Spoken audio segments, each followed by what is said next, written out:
Hi hello friends எல்லாருக்கும் வணக்கம். இன்றைக்கான வீடியோவில் வந்து நம்ம எதை பற்றி பார்க்க போகிறோம்னா 100 நாட்டுக்கோழிங்க வந்து நம்ம வந்து இப்போ ஸ்டார்டிங்கில் வந்து நம்ம வளர்த்தா நம்மளுக்கு வந்து லாபம் தருமா இல்லை நஷ்டம் வருமா, இல்லை நம்ம என்னென்ன மாதிரி இன்வெஸ்ட்மெண்ட் பண்ணால் ஓரளவுக்கு நம்மளுக்கு லாபம் நிற்கும், நம்ம எந்த மாதிரி பண்ணால் அதை வந்து ப்ராஃபிட்ஃபுல்லாக கொண்டு போகலாம் அப்படிங்கிறத இந்த வீடியோவில் வந்து பார்க்க போகிறோம். வீடியோ வந்து லாஸ்ட் வரைக்கும் ஸ்கிப் பண்ணாமல் பாருங்கள்.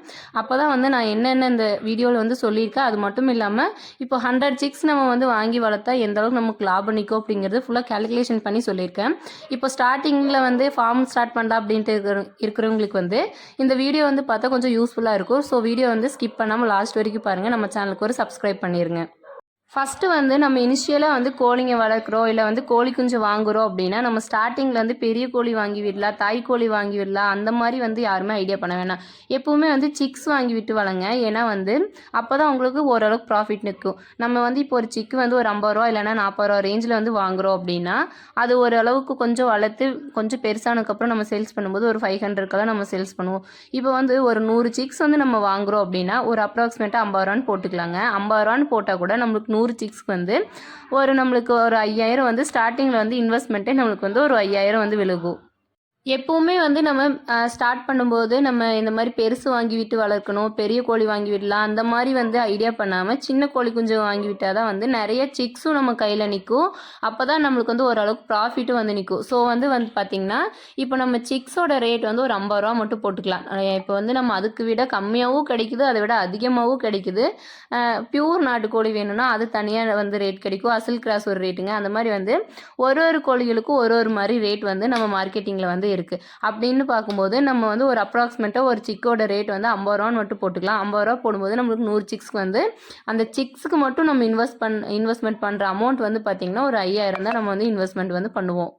இதையுமே நம்ம வந்து ரொம்ப பெருசாக வந்து ஸ்டார்ட் பண்ணாமல் இப்போ வந்து ஃபஸ்ட்டு 100 சிக்ஸ் வந்து வாங்கி விட்டு வளங்க. இல்லை அதுக்கு முன்னாடியே வந்து என்னால் வந்து வளர்க்க முடியும் அப்படின்னு நம்பிக்கை இருந்தால் 100 சிக்ஸ் வாங்க. இல்லை என்னால் வந்து இப்போ தான் நம்ம ஃபஸ்ட் டைம் வந்து ஸ்டார்ட் பண்ணுறோம் அப்படின்னா ஒரு 10 சிக்ஸ் மட்டும் வாங்கி விட்டு வளர்த்து பாருங்கள்.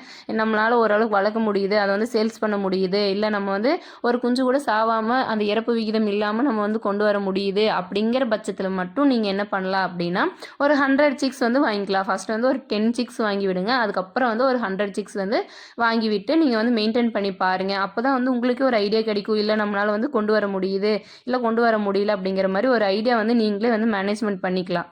அதே மாதிரி அந்த சிக்ஸை வந்து ஒரு 1 மந்த்துக்கு வந்து எல்லா மெடிசனும் வந்து போட்டு எல்லா வேக்சின்ஸும் போட்டு அதுக்கப்புறம் வந்து வெளியே விட்டு வெளிமேய்ச்சலுக்கு வந்து விடுங்க. அதுக்கு முன்னாடி வந்து வெளிமேய்ச்சலுக்கு வந்து விட வேணாம். ஏன்னா வந்து இறப்பு விகிதம் வந்து வெளிமேய்ச்சலில் போய் மேயும் போது கண்டிப்பாக வந்து இறப்பு விகிதம் இருக்கும். ஸோ அதனால் வந்து பார்த்திங்கன்னா ஒரு 1 மந்த் ஆகுற வரைக்கும் நீங்கள் வந்து இந்த கூண்டுக்குள்ளேயோ இல்லைன்னா ஷெட்டுக்குள்ளேயோ வச்சு வளர்த்து வந்து பாருங்கள். உங்களுக்கு தான் வந்து அப்போ தான் வந்து உங்களுக்கு நஷ்டம் இல்லாமல் வந்து சிக்ஸ் வந்து ஓரளவுக்கு வந்து வளர்க்க முடியும். அடுத்தது செகண்ட் இம்பார்ட்டன்ட் விஷயம் அப்படின்னா அந்த சிக்ஸ் வளர்க்குறது வந்து ஃபீடு தாங்க. ஃபீடு வந்து கோழிகளுக்கு எந்த அளவுக்கு நம்ம ஃபீடு கொடுக்கணும், எந்த மாதிரி ஃபீடு கொடுக்கணும், அந்த மாதிரி எல்லாம் இருக்குது. இப்போ 3 மாதத்தில் வந்து எப்படி இருந்தாலும் நம்ம அந்த சின்ன சிக்ஸ் இருக்கும்போது சின்ன கோழி குஞ்சுகளாக இருக்கும்போது அதை வந்து ஃபீடு வந்து கம்மியாக தான் டேக் ஓவர் பண்ணிக்கும். ஆனால் அது 3 மாதம் 2 மாதம் அந்த அப்படிங்கும்போது எப்படி இருந்தாலும் ஒரு கோழிக்கு வந்து ஒரு 4லேருந்து 5 கிலோவுக்கு மேலேயே வந்து சாப்பிட்ரும். அந்த அளவுக்கு வந்து சாப்பிடும்போது நம்மளுக்கு ஒரு நாளைக்கு ஃபீடோட செலவு வந்து இன்க்ரீஸ் ஆகிட்டே தாங்க இருக்கும்.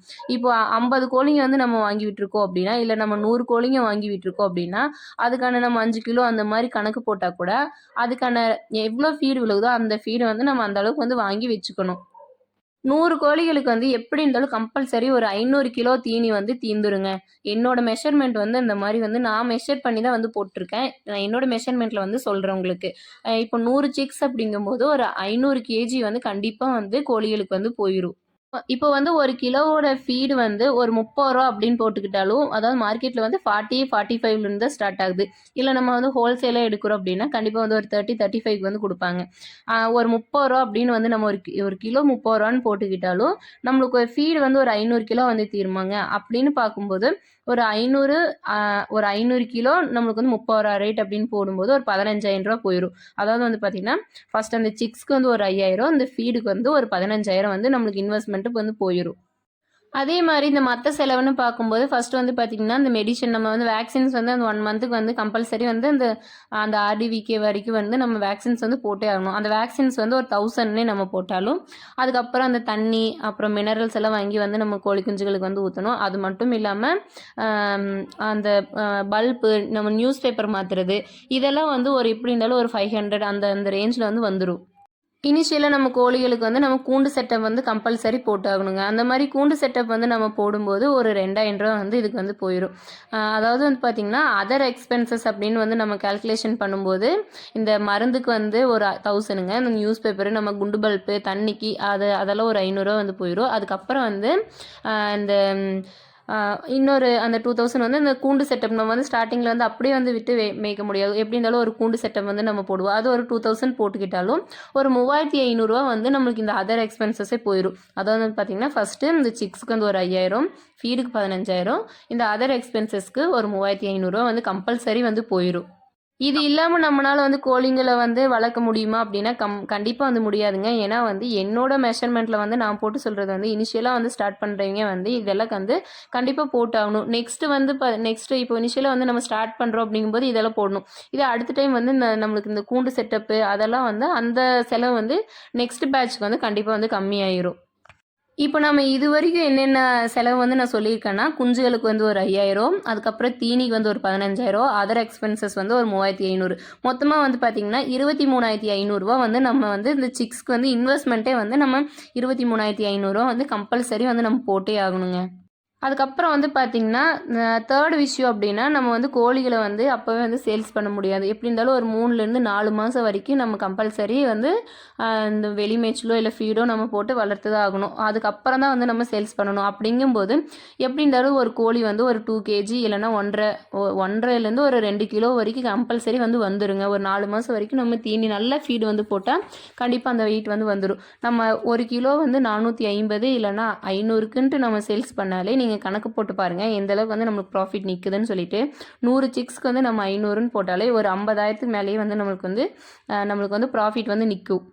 இல்லை சிஸ்டர், எங்கள் ஊர் சைடெல்லாம் 500ரூவாக்கு வந்து பிடிக்கிறது இல்லை, 450 கிலோ வந்து பிடிக்கிறாங்க அப்படின்னாலும் அந்த 450 அப்படின்னு சொல்லிட்டு நம்ம கேல்குலேஷன் பண்ணும்போது கூட நம்மளுக்கு வந்து 100 சிக்ஸ்க்கு வந்து ஒரு 45,000 வந்து கம்பல்சரி ஒரு 45,000 வந்து நம்மளுக்கு வந்து அந்த 100 கோழியில் வந்து கண்டிப்பாக வந்து ப்ராஃபிட் நிற்குங்க. நம்ம வந்து இன்வெஸ்ட்மெண்ட் வந்து ஒரு 23,500 வந்து நம்ம வந்து இன்வெஸ்ட்மெண்ட் வந்து போட்டிருக்கோம். நம்ம வந்து இப்போ வந்து கால்குலேஷன் பண்ணி பார்க்கும்போது 45,000க்கு நம்ம வந்து கோழி வந்து சேல்ஸ் பண்ணியிருக்கோம். அதே மாதிரி 23,500 வந்து நம்ம வந்து அந்த செலவெல்லாம் ஃபீடு இதெல்லாம் வந்து நம்ம வாங்கி போட்டிருக்கோம். இப்போ வந்து நம்மளுக்கு வந்து இந்த ரெண்டையும் வந்து மைனஸ் பண்ணி பார்த்தா நம்மளுக்கு வந்து 21,500 வந்து நிற்கிது. அதாவது வந்து பார்த்திங்கன்னா ஒரு 20,000 வந்து ஒரு 4 மாதம், ஒரு 3 மாதத்துலேருந்து ஒரு 4 மாதத்துக்குள்ளே நம்ம கோழிங்க வளர்த்தா 100 கோழிங்க வளர்த்தா நம்மளுக்கு ஒரு 20,000 வந்து கையில் வந்து நிற்கும். நம்மளோட ப்ராஃபிட்டும் வந்து பார்த்திங்கன்னா ஓரளவுக்கு நல்ல ப்ராஃபிட் வந்து நின்று இருக்குது. ஸோ இனிஷியலாக வந்து ஸ்டார்ட் பண்ணுறவங்க வந்து இந்த மாதிரி வெளியே போய் பண்ணக்காரங்கிட்ட கேட்குறது, அவங்கெல்லாம் வந்து உங்களுக்கு ஐடியாஸ் எதுவும் சொல்ல மாட்டாங்க. நீங்கள் இந்த மாதிரி பண்ணுங்கள், இந்த மாதிரி போங்க, இந்த மாதிரி மருந்து கொடுங்க, அதெல்லாம் வந்து யாருமே வந்து சொல்ல மாட்டாங்க. உங்களுக்கு தேவைப்படுற டிப்ஸ் வந்து நான் அந்த சேனலில் வந்து சொல்லிகிட்டு இருக்கேன். அது மட்டும் இல்லாமல் இந்த கொஸ்டின் வந்து எங்கிட்ட ஆல்ரெடி வந்து இன்ஸ்டாகிராமில் வந்து நிறையா பேர் வந்து சிஸ்டர் இந்த மாதிரி நான் வந்து வீட்டில் தான் இருக்கேன், நான் வந்து இது மாதிரி வளர்க்கலாமா, இந்த மாதிரி நம்ம சேல்ஸ் பண்ணலாமான்னு சொல்லிட்டு நிறையா பேர் வந்து கேட்டு இருக்கீங்க. அவங்களுக்காக தான் இந்த வீடியோ வந்து நான் ஃபுல்லாக வந்து மேக் பண்ணி போட்டிருக்கேன். ஏன்னா வந்து அவங்களுக்கு ஒரு சின்ன ஐடியா கிடைக்கும். இல்லை வந்து அவங்க வந்து ஏதாச்சும் வந்து பண்ணலாம், வீட்டில் இருக்கிறவங்க வந்து சும்மா இருக்கிறவங்க வந்து இடம் இருக்குது அப்படிங்கிற பட்சத்தில் வந்து இந்த மாதிரி பண்ணலாம் அப்படின்னு சொல்லிட்டு அவங்களுக்காக தான் வந்து இந்த வீடியோ வந்து கிரியேட் பண்ணி போட்டிருக்கேன். உங்களுக்கு வந்து இந்த வீடியோ வந்து ரொம்ப யூஸ்ஃபுல்லாக இருக்கும்னு நினைக்கிறேன். நல்லா நம்ம ஃபீடு கொடுத்தாலே போதுங்க. நல்லா அது மட்டும் இல்லாமல் அந்த சிக்ஸ்க்குன்னு சொல்லிட்டு ஒரு ஆள் வந்து தனியாக நம்ம செப்பரேட்டாக இருக்கணும். ஏன்னா வந்து மேனேஜ்மெண்ட் வந்து நம்ம வந்து கரெக்டாக வந்து டெய்லியும் நம்ம போய் பார்க்கணும், ஃபீடு இருக்கா, தண்ணி இருக்கா, இல்லை நம்ம வேக்சின்ஸ் எல்லாம் போட்டோமா, அதெல்லாம் வந்து கரெக்டாக வந்து ஃபாலோ பண்ணணும். அது மட்டும் இல்லாமல் ஃபீடு இல்லை, தண்ணி இல்லை அப்படிங்கும்போது கோழிகளுக்கு வந்து நமக்கு வந்து நிறைய வந்து லாஸ் தான் வந்து வரும். அதனால் வந்து பார்த்திங்கன்னா கம்பல்சரி அதுக்குன்னு சொல்லிட்டு ஒரு ஆள் வந்து கண்டிப்பாக இருந்தால் கோழிகளில் வந்து நல்ல ஒரு ப்ராஃபிட் இருக்குங்க. ஸோ வீட்டில் வந்து இருக்கிற பெண்மணிகள் இல்லை வந்து வீட்டில் இருக்க இளைஞர்கள் வந்து யாராச்சும் இந்த மாதிரி ஸ்டார்ட் பண்ணணும், இல்லை இந்த மாதிரி வந்து பண்ணலாம் அப்படின்னு சொல்லிட்டு இருக்கீங்கன்னா கண்டிப்பாக வந்து தைரியமாக வந்து பண்ணி பாருங்கள். அதுவும் இனிஷியலாக வந்து கொஞ்சமாக வந்து கம்மியாக வாங்கி பண்ணுங்கள். அதுக்கப்புறம் வந்து உங்களால் முடியுது அப்படிங்கிற பட்சத்தில் அதுக்கப்புறம் வந்து ஒரு நிறையா வந்து வாங்கி விடுங்க. இல்லை ஸ்பேஸ் இருக்குது என்கிட்ட, நான் வந்து வாங்கி விட்டு வளர்க்கலாமா அப்படின்னா கம்பல்சரி வந்து நீங்கள் பண்ணலாம்.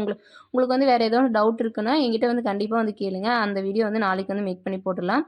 நாளைக்கு ஒரு நல்ல வீடியோவில் வந்து பார்க்கலாங்க. பாய்ங்க.